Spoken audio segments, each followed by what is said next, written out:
We're drilling down in this chapter to best understand the diversified workforce that we have to understand and work in our careers, and understand that globalization and cultures are at work today, and we have to play our part to be a better communicator.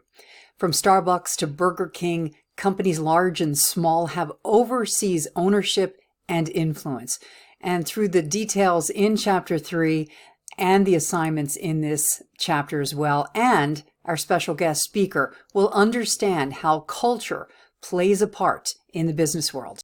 From immigration to companies owned by overseas entities, our workforce is very diverse. That can be an excellent thing because we have many different cultures in play, people bringing different ideas and intelligence as well as their experience to the table when they're working in teams and throughout their company.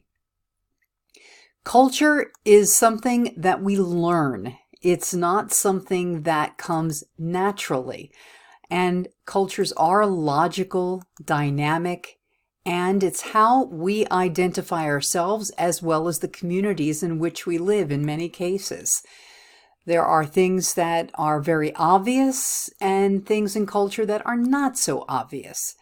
Culture is high and low context.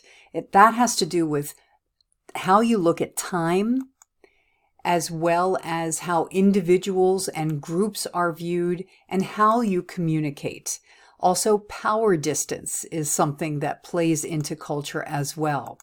Low context cultures are very specific. They're action-oriented. Let's do this. Let's get it done on this timeline. Very logical. And they also are very explicit. They're objective, professional, and very efficient. High context cultures are more relational. What kind of relationship are you having in that situation? And very sort of, I call it chin rubbing, contemplative. There is a lot of perhaps body language or intuition that is left to your imagination. Sometimes the body language as well as gestures, a look on a face, or maybe an eye roll that can play into a high context culture situation. And as we see here are the different nations and how they are viewed. High context cultures in the business world include Japanese, Arab, Latin American, Spanish, and then as we move down that line, it gets more low context in English, Italian, French, North American, that includes the United States, Scandinavian, German, and Swiss at the bottom in the low context category.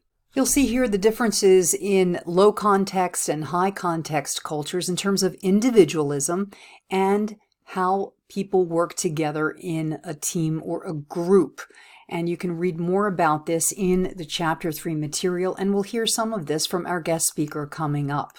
Power distance has to do with how powerful members distribute the power in their organization, and you'll read about that as well. Here's a quick explanation. High power distance countries and the people below the leadership level expect formal organizations, and they will do what they're told, so to speak. Low power distance countries, the subordinates, the people under the leadership consider themselves equal to their supervisor. So that's quite different.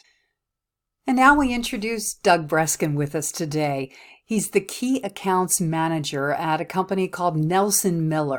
He's been with the company in its many iterations from 1990 through now. Doug brings to us today examples of intercultural communication as well as a bit of how he works well in those situations, and he works generally remotely.